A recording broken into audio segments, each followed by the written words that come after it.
Olá, amigos! Estamos entrando no ar pela coluna Conversa Tributária com um amigo de vocês, Mauro Negroni. Segunda-feira, 18h45, e hoje é uma coluna gravada.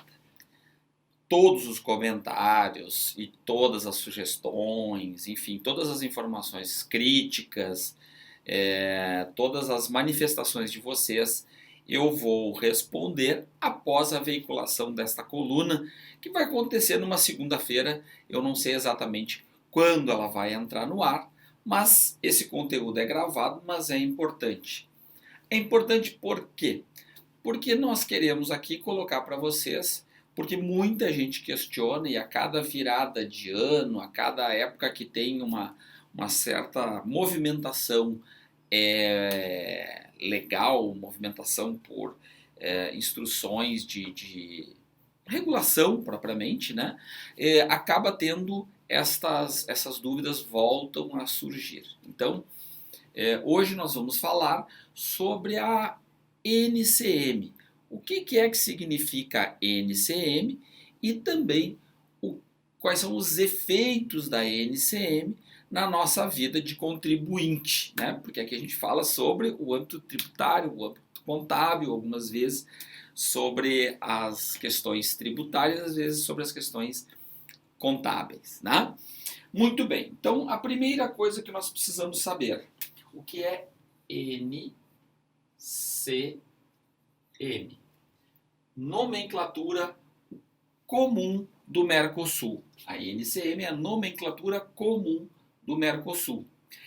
Esta nomenclatura comum do Mercosul substituiu, antigamente, tínhamos a NBM, que era a nomenclatura brasileira de mercadorias. Tá? Então, com o advento da NCM, em 1996, nós passamos a adotar no Brasil o sistema comum do Mercosul. O sistema, então, assim, nós, brasileiros, e os demais países do Mercosul, Uruguai, Paraguai e Argentina. Tá? Então, passamos a... Depois, assim, outros países entraram no Mercosul, alguns já saíram também, né? Ou foram excluídos, mas enfim. Mas aí, então, nós temos a figura da NCM a partir de 96. A NCM, gente, ela basicamente, ela é muito importante, mas ela tem, assim, suas características, né? E essas características que a gente vai dar uma espiadinha agora. Como é que funciona essa questão da NCM? A gente fala, NCM e tal, qual é a NCM do produto X e assim por diante. Bom, primeiro, a NCM, ela é composta de duas posições para o capítulo. Depois nós vamos ter, então isso aqui é o capítulo. O capítulo vai me dizer se é matéria-prima in natura, se é do reino animal, se é do reino vegetal, se é mineral, enfim, são produtos sintéticos. Então, o capítulo é que vai me dizer isso, ok? Depois a gente tem a posição. Tá? Aí nós temos a posição, que é uma abertura do capítulo. Então eu vou ter, por exemplo, animais vivos, depois eu vou ter aqui cavalos, amuares e outras coisas. Depois eu vou ter a Opa, já estava fazendo errado aqui. Né? Aí depois nós vamos ter o 00, que é a subposição. Tá? Aí nesta subposição nós vamos ter a especificidade disso, né? Então é sempre lido do mais genérico para o mais específico. E ainda depois, no sistema, até aqui a gente chegou no nosso sistema harmonizado, que é o sistema internacional, que eu vou explicar logo adiante, tá? Então isto aqui está com base, mesmo no Mercosul, isto aqui está com base no sistema harmonizado. internacional. E aí depois no Mercosul a gente ainda tem o item e depois o subitem, ok? Então o subitem vai fazer a especificação do item, por óbvio, e este item representa, eu estou chegando quase no nível de sapato, né? Então eu vou ter o capítulo de produtos industrializados, vou ter a parte de calçados e artefatos de couro, né? Vou ter propriamente calçados de couro, depois eu vou ter sapato masculino e depois sapato masculino e depois ainda vou ter sapato masculino com sola de borracha, com sola de couro, com sola de silicone e outros, por exemplo. Tá? Eu estou dando aqui uma explicação de cabeça, não me lembro exatamente o que é posição, o que é item, ok? Mas esta é a composição, é a estrutura da NCM, sendo que esta parte aqui é do sistema harmonizado.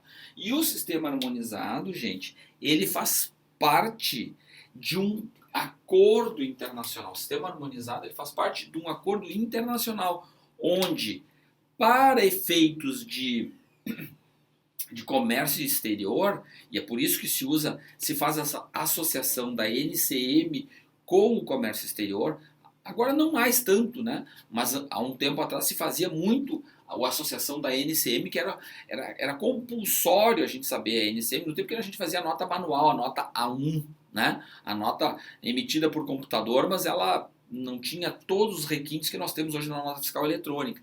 Mas naquela época, né, há 15 anos atrás, se associava muito a NCM ao sistema harmonizado. Por quê? Porque quando tu compra alguma coisa da China, como é que o chinês, ou o canadense, ou o italiano, ou o norueguês, ou o australiano, ou o argentino, vai saber que aquela mercadoria que para nós é um pêssego, e que na Argentina aquilo é um durazno, né? Então a gente precisa saber que aquilo é uma fruta de característica X e tudo mais. Imagina se eu estou trazendo lá um produto químico. Como é que eu vou saber que produto químico é este? Eu que estou aqui na hora de receber e preciso ter alguns cuidados, porque a legislação brasileira pode colocar para efeitos de proteção ambiental e assim por diante, eu posso ter uma determinada demanda. Uma demanda de cuidados, por exemplo. Mas eu estou trazendo de lá, eu não sei exatamente o que é que eu estou trazendo. Ou as autoridades. Eu até que comprei, que negociei em inglês, que eu falei em inglês, ou em mandarim, ou em português, ou com alguém lá na China, que está me mandando uma mercadoria, e aquela mercadoria requer cuidados. Como que a autoridade alfandegária, a autoridade sanitária, a autoridade do meio ambiente, do Ministério da Agricultura, pode ser sementes, por exemplo. Como é que vai saber se aquela é transgênica, não é transgênica, ela é, enfim, se aquela substância é infectante, não é infectante? Como é que eu vou fazer para botar aqueles adesivos, aquelas plaquinhas que vão no transporte aqui no Brasil, né? Pensando no Brasil, mas imagina se eu for calcular o frete internacional para trazer uma mercadoria da Áustria para o Brasil, ela vem de navio e eu vou fazer o seguro. Como é que eu vou fazer o seguro com base só no valor, sem saber o que é? Né? E o navio que vai trazer, como é que ele vai saber se ele pode misturar, por exemplo, numa carga onde vai trazer eventualmente alimentos, e ele pode misturar e tem que estar em compartimento separado, não tem que estar em compartimento separado. Bom, então ele precisa ter uma linguagem, uma codificação internacional para saber que tipo de mercadoria que está sendo transportada independente da língua. Então, por isso, aqui está sempre a NCM presente nos documentos e em algarismos arábicos nos documentos. Então, mesmo quando a gente trata de outros países, mas quando adotado o sistema harmonizado, vai utilizar a codificação em números arábicos, ou seja, em números que são teoricamente internacionais, ok? Por isso que se adota muito essa associação em relação a INCM, Centro de Comércio Exterior, porque ela nasceu desta forma, tá? Então, assim, eu tenho, por exemplo, eu tenho 96 capítulos, então eu tenho 96 capítulos, esses capítulos então vão se dividir em em várias posições, porque os capítulos vão me dizer, olha, isso aqui é um produto do reino animal in natura, e assim vai se distribuindo. Então, para dizer para dizer que é leite, leite in natura mesmo, aquele que saiu da vaca, não foi processado nada ainda, eu preciso de menos informação. Quando eu tenho lá aquele leite que já foi processado, que já foi modificado, que já foi conservado de alguma forma, contém aditivos, ou contém, já está embalado, eu vou acabar precisando de mais posições para poder definir que tipo de produto é aquele. A gente, a olho nu, olha, é leite e é leite. Mas eles não são iguais, esses leites. E a NCM é que vai me fazer. Bom, vai me fazer entender o que é aquele produto. Então, mas aí, o que acontece? E isso vem no sistema harmonizado, como eu disse, que é internacional. Agora, o que o governo brasileiro fez e o que os fiscos têm feito? Tem atrelado a tributação, então aí nós já estamos falando de tributos, associados ao sistema harmonizado. Então, o sistema tributário brasileiro muitas vezes utiliza o sistema harmonizado, ou seja, a NCM, para especificar a tributação. Por exemplo, eu tenho lá aparelho, dispositivo móvel, aparelho celular, celular digital, aí tem lá GSM, tem TDMA, tem não sei. E aí eu chego lá no aparelho. Aí depois eu tenho lá no item importado e nacional. Aí o importado tem uma determinada alíquota, tem uma determinada tributação, e o nacional tem outra tributação. Então, pode acontecer isso? Pode. Pode. A própria TIP, a tabela do imposto de produtos, sobre produtos industrializados, ela tem como base a própria NCM. Ou seja, ela é fruto, ela é uma derivação da NCM. A NCM já é uma derivação do sistema harmonizado. Então, de alguma forma, mantém-se essa relação. Não é uma relação direta, porque vai detalhando, né? O sistema harmonizado tem 6 dígitos, a NCM tem 8, e ainda quando eu chegar na TIP, eu ainda posso ter as exceções, aquelas que vocês já conhecem, né? Se não conhece, vale a pena conhecer, que são as exceções que são aplicadas à tabela de NCM, colocando o tributo, o comportamento do tributo IPI sobre as mercadorias, sobre as classificações das mercadorias. Muito bem. Eu estou aqui, claro, né? A gente estou olhando para cá porque eu estou com as minhas colinhas e as minhas colinhas que vão me dizer. Bom, me dizer aqui o nosso roteirinho. Bom, falamos sobre isso, falamos sobre o frete. Bom, e aí nós vamos chegar em duas questões muito relevantes. Essas duas questões muito relevantes são, eu vou riscando aqui, né, gente? Não sei se fica bom, mas vamos lá. Eu tenho o NESH, que é a nota explicativa do sistema harmonizado.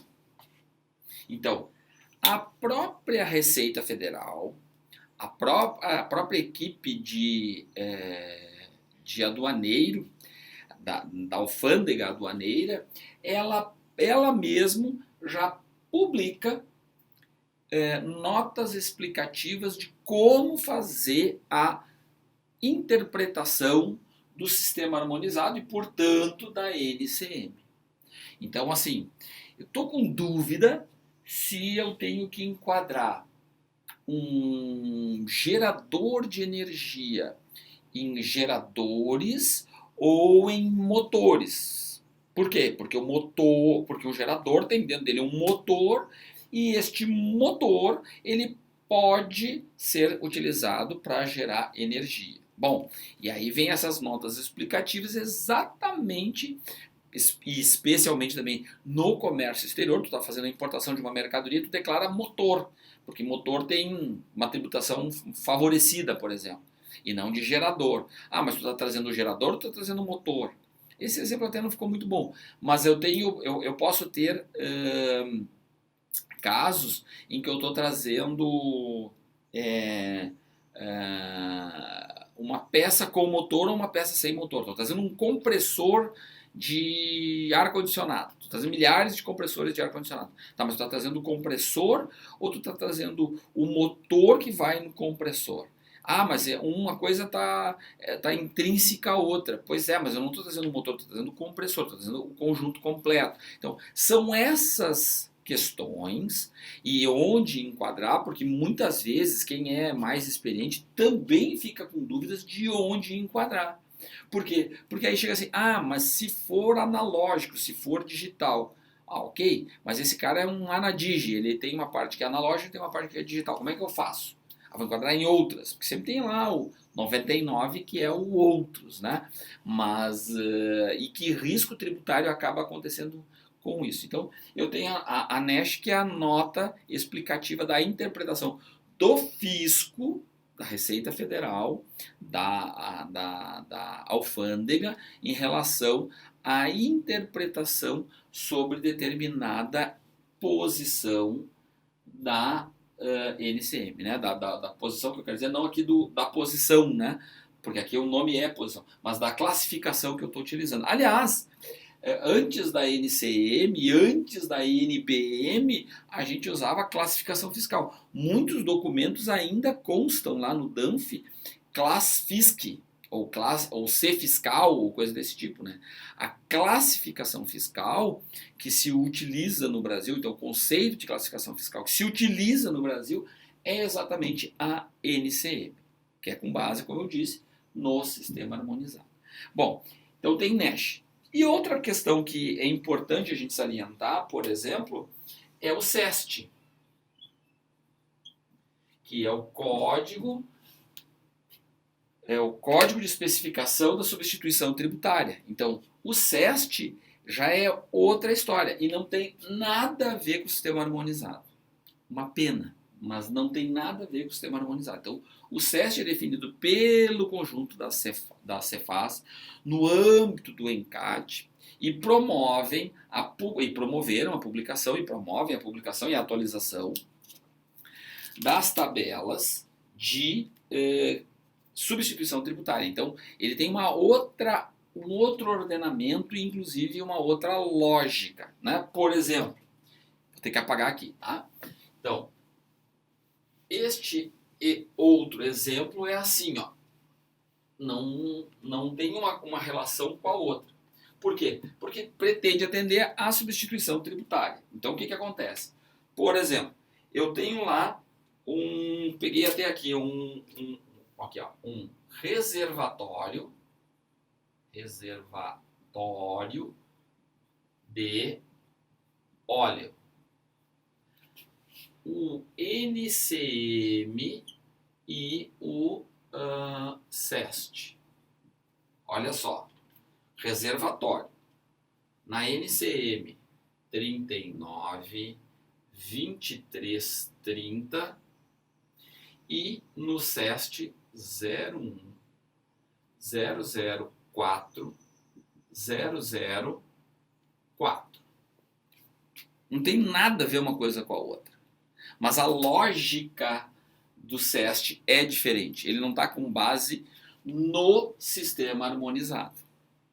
Então, por isso que dá essa discrepância. Quer ver um outro caso? Encerados e toldos. Encerados e toldos. Encerados, lona. Aquela lona impermeável e tal, é encerado. Né? O tecido, aquele que é feito para que não chova dentro não passe a água pelo tecido. Então tá. E aí qual é que é a NCM? 630601. E o CEST, olha só, 01, 012, 0012. Então, assim, não guarda relação nenhuma um código com o outro. E a gente precisa conviver com os dois, porque IPI está aqui. Muitas Cefaz publicam ICMS aqui, então IPI é aqui. Imposto de importação é aqui. Aqui vai o ICMS também. Mas o ICMS-ST vai para cá.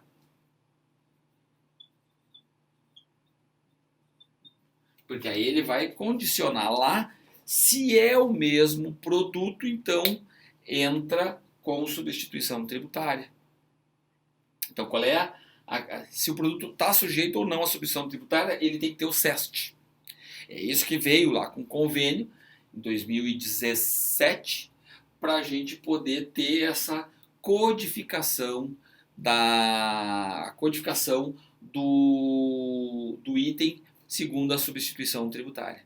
Né? Então, essa classificação do item na substituição tributária veio exatamente com a visão de substituição tributária. Então, vejam que eu tenho, por exemplo, encerados e toldos. Encerados e toldos está sujeito à substituição tributária. Então, o Estado pode definir substituição tributária.